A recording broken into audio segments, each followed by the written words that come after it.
Hello，各位街坊，大家好，我係叻媽，歡迎返嚟叻媽教室。相信大家睇完攪珠結果之後，都會覺得有少少複雜，所以叻媽都會分開幾集，同大家逐項拆解每一項規則。不過叻媽知道，好多街坊其實最關心嘅問題都好簡單，大家未必想研究晒所有制度，最想知道嘅其實就係我自己買到某一個屋苑嘅機會率有幾高，所以大家唔使擔心。稍後叻媽整理好數據之後，會再同大家講解點樣查詢自己嘅選樓機會率，同埋點樣根據自己嘅號碼、類別、屋苑供應去分析自己有冇機會揀到心水單位。首先同大家講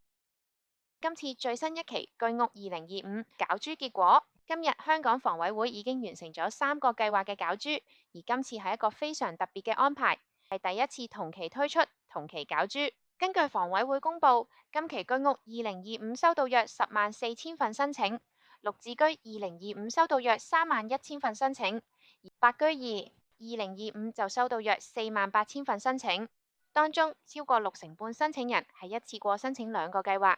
其實3個計劃同期攪珠對申請人都有一個好處，尤其係同時申請2個計劃嘅朋友，可以更加早知道自己喺唔同計劃入面嘅大概排位，從而比較邊一邊嘅機會比較高。例如有朋友同時申請居屋同白居二，又或者綠置居同綠表居屋，就唔應該淨係睇其中一個攪珠號碼，而係要比較兩邊嘅實際選樓次序，同埋考慮自己可以接受嘅單位類型。有時候一邊排名比較前，但未必有心水屋苑或者心水戶型；另一邊排名雖然後少少，但可能反而有更多適合自己嘅選擇。不過叻媽都要提醒大家，千祈唔好只係睇自己頭幾粒珠，就話自己一定有機會，或者話自己一定冇機會。因為今期唔同類別、唔同優先次序、唔同單位類型，最後結果可以差非常遠。房委會係根據攪珠結果，再用電腦隨機排列同一個攪珠號碼入面各個申請類別嘅申請人次序，所以即使大家抽中同一粒珠，最後選樓排名都可以相差好多。而今期更加特別嘅地方，就係有好多過往冇出現過嘅因素，包括3個計劃同期進行、清拆戶安排，以及大埔雲福苑長遠居住安排方案。因為政府會喺最新一期居屋2025同綠置居2025入面預留約2000個房委會單位，另外再加上房協單位以及大埔頌雅路西新居屋安排，合共提供約3900個單位，俾已出售業權嘅雲福苑業主選購或者作樓換樓安排。所以今期整體形勢真係唔可以簡單用過往幾期經驗去估。以前可能大家會話白表頭幾粒珠先有機會，或者綠表去到某個號碼就差唔多。但今期完全唔可以單靠呢個方法判斷，因為今次加入咗3個計劃同期、宏福苑安置安排、青年額外抽籤號碼以及屢次向愚者額外號碼，令到成個排序同實際揀樓機會都複雜好多。房委會今次亦首次為參加青年計劃嘅40歲以下白表青年家庭以及青年1人申請者額外派多一個抽籤號碼。而居屋同綠置居亦會為前2次連續申請同一類別但未成功購買單位嘅申請者分派額外號碼，所以大家一定要記住，唔係淨係睇自己第幾粒珠，而係要睇自己屬於邊一個類別，自己想揀咩單位，前面仲有幾多優先組別，同埋供應量係點分配。例如有啲類別可能接近99%有機會揀樓，但有啲競爭激烈嘅類別、熱門地區或者熱門大單位，就算攪珠號碼好前，都未必一定揀到心水單位。所以大家唔好因為自己唔係頭3粒、頭10粒珠，就立即覺得冇機會。實際情況一定要睇完整排序。另外，叻媽想同大家講今次選樓順序，宏福苑相關安排以外，基本選樓順序如下：第一類係拆遷家庭，第二類係綠白優先，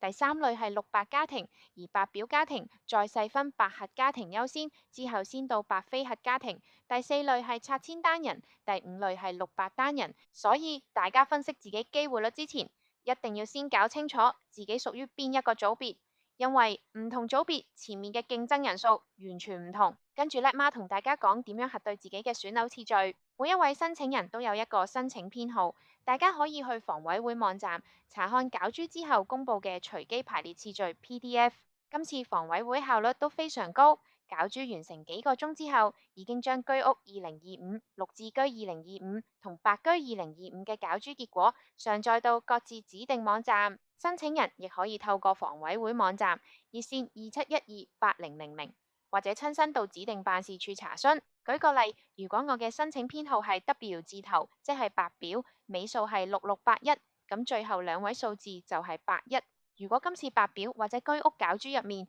81係第5粒珠，表面睇第5粒珠已經非常前。但大家記住，呢個只係第一步，唔代表一定揀到心水單位，因為之後仲要睇自己喺所屬類別入面排第幾，前面類別用咗幾多配額，再對每個屋苑每種戶型嘅供應量，先可以比較準確估算成功機會。所以叻媽建議大家分析自己機會率，可以按照幾個方向去睇。第一，要知道自己屬於邊一個類別；第二，要知道自己喺該類別入面嘅實際排序。第三，要了解自己想揀屋苑有幾多供應。第四，要根據自己想揀嘅單位類型去分析，例如你想揀大單位、細單位、市區、擴展市區、新界，競爭程度都會完全唔同。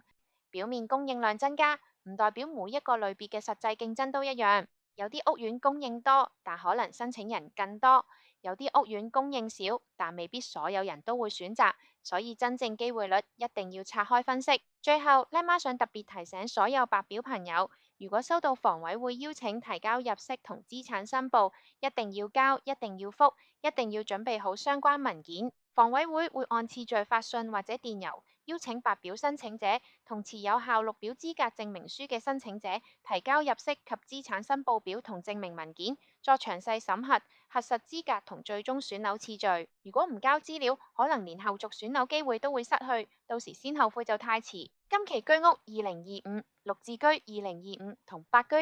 2025嘅情況確實比較複雜，所以之後叻媽會再結合各個類別嘅申請人數、不同屋苑同不同戶型單位供應量，再同大家詳細分析今期實際機會率，希望幫大家唔再淨係睇一粒珠，而係真正了解自己買到心水單位嘅可能性。記得訂閱叻媽教室，開返個鐘仔就可以收到最新居屋消息。準備居屋2025嘅朋友，記得加入我哋嘅居屋2025群組，大家可以一齊討論最新情況，同其他街坊交流。下一條片，叻媽會再同大家逐個類別拆解分析。拜拜。